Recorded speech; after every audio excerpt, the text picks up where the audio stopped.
The therapist says, well, I don't go to therapy now. I'm good to go.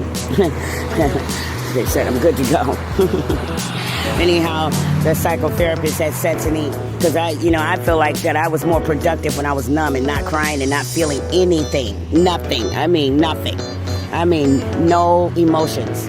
None. Because I had learned how to block every emotion when I was 3 years old. Believe it or not, it took me from age 3 till my 4th birthday. I'll never forget it. When I cried a lot on my 3rd birthday because something happened to me that I couldn't change. And I couldn't stop crying every day. Every day. I remember it. Every day. Night and day. And when my birthday came around and my grandma said, "You're 4 years old today," and everybody was clapping and singing, and I'm like, I don't know what they're clapping and singing about, because I still didn't get what I wanted, which was a person that I wanted. And so I said, well, I've been crying every day. In my mind, I said, I'm never going to cry again, because it didn't change anything. And that was the day that I didn't cry no more. I didn't cry when I got hurt. I didn't cry. I didn't feel anything. I didn't cry. There was nothing to cry about. I mean, I didn't see anything. It just stinks in this fucking hallway. I'm sorry for cussing. My God, it's straight piss. People have been peeing in the hallway. Why? It's a building, it's bathrooms all in this building, right? In everybody's apartment, but there's piss in the hallway. It smells horrifying. And when I get in the house, I'm going to have to put bleach on my shoes. I'm going to have to put bleach on me. I'm not just going to be stepping all through the house, walking around like that. Hi, this is the Songbird. Reborn, rebuilt, resurrected. Just waking up. I sleep late. I'm nocturnal. Let me get up in the morning if there's something, like I have an appointment or something important to do. Look at this. It's just disgusting over here, isn't it? It's disgusting. Why is that there? I mean, you know why? Because they go through everybody's trash over here. That's why. You put your stuff in the trash. Those are in my windows over there. And if you put your stuff in the trash, and then they will take it out of the trash. I've seen them do it. And they will go through the bag.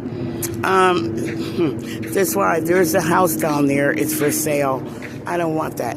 It's right there. Why would I want to be right here? I don't want to stay right here. And they say I want to leave town. I'm talking about this one block. No. There's a house behind me, on the next street over. There it is, right there. That one back there that's facing, not the red one. And they want to give me that house. Well, not give it to me, but yeah, they recommended that house to me. It's a nice house, but look, I mean, it's right in the backyard. Why would I want to be still in this block? No. There's 4 houses on Orange Street. That's Orange Street. Someone was murdered in that house like 3 weeks ago. I mean, and like 5 times this summer, somebody was murdered on that street right next to me. Why would I want to? Somebody was murdered right here on the sidewalk in front of my apartment. Somebody was murdered over there, and then that driveway. At least 10 people died in the last 5 years. I mean, in my driveway, Oh, yeah. Yeah. That's how it is over here. Not a complaint, and it's not. And if anybody knows me really well, don't ask me how come I'm still living here. Because that would mean that all these years that I've been living here that you weren't listening. And you would not even understand that when you're part of a land flipping scam, and it's been years, and my credit is still not high enough. So, people are always judging me and saying, well, why you still live there? But these people did not pick me up, come to my house, pick me up, bring me anywhere to see anything or fill out any applications. I do that by foot. And don't say, well, you should have a car. I don't want to drive. Bottom line. So, bottom line is, when I say something, I don't want anybody saying, well, why didn't you do this, unless they were the ones that came over and helped me to get it done. Bottom line. Okay? That is the bottom line. All right? And that's just. Unless it's a stranger that I've never seen before. But if you're somebody that I knew for a long time, not just know, but been around me, talk to me weekly, not just, oh, we're DNA, because a lot of DNA I haven't even talked to, they don't talk to me, they don't call me. I'm talking about the ones that's been calling me, I've been calling them, so you already know why I didn't move. Low credit from the land flipping scam, okay? It's below 650. It's sad, but that's what it is. And I don't rent things, and I don't get stuff on credit. And let's not forget, which I definitely could never forget, since the accident, all I've been doing is making pictures and songs falling out my mouth. And I was, yes, trying to move, but hey. Nobody came over and put the information in my head that was missing after the brain damage. Just the lady just told me the other day, the VA loan officer told me what I needed to do. Finally, after all the real estate people and all the people, the brokers and everybody I've been speaking to for months, only one VA loan officer told me what I needed to do, which was to get a lot of stuff on credit and pay it a little at a time, because I like to pay my bills 3 months at a time, ahead. But they're saying that does not build credit. That's why I'm still here.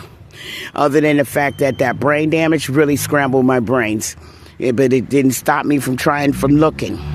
But nobody came over and took me anywhere, and I didn't complain. I'm just saying, if you're going to ask me why am I still living here, then you need to ask yourself, did you send anybody to pick me up, to take me anywhere to get it done?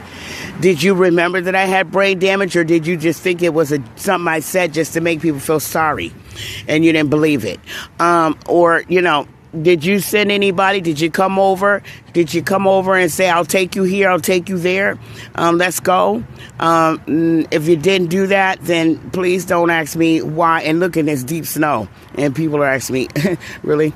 And did you pay attention to the post that I showed that people were breaking in the mailboxes in the springtime and still in the did you read the post or see the video that when the Federal Express came to bring the credit card so that I could start doing credit in the springtime, and how he was afraid to come into my hallway because it's too dangerous over here? Did anybody hear that? Anybody that's actually judging me? You see that mailbox? That mailbox is wide open because the boxes are torn off. You see? Can you see it this time? Okay, can you see? My mailbox, they unlocked it. It never locks again. It's always open. I just closed it. There's mailbox, they're torn off. You see that? Okay, so please don't say, why come she's still there? Okay, yeah, whatever. When I came to this apartment, my credit was 425 from zero. That's what happens when you're a victim of a land flipping scam. But I became a survivor of it. I survived it with no help from no one. No one picked me up off the street and said, come sleep at my house. Not nobody. And I'm not mad about it, but you need to acknowledge it. You need to acknowledge it. Basically, I had to really start over for real. It's not like I got to sit at somebody's house and build credit. And you can't do that anyways, as far as I know. And I wasn't thinking that way even before the accident.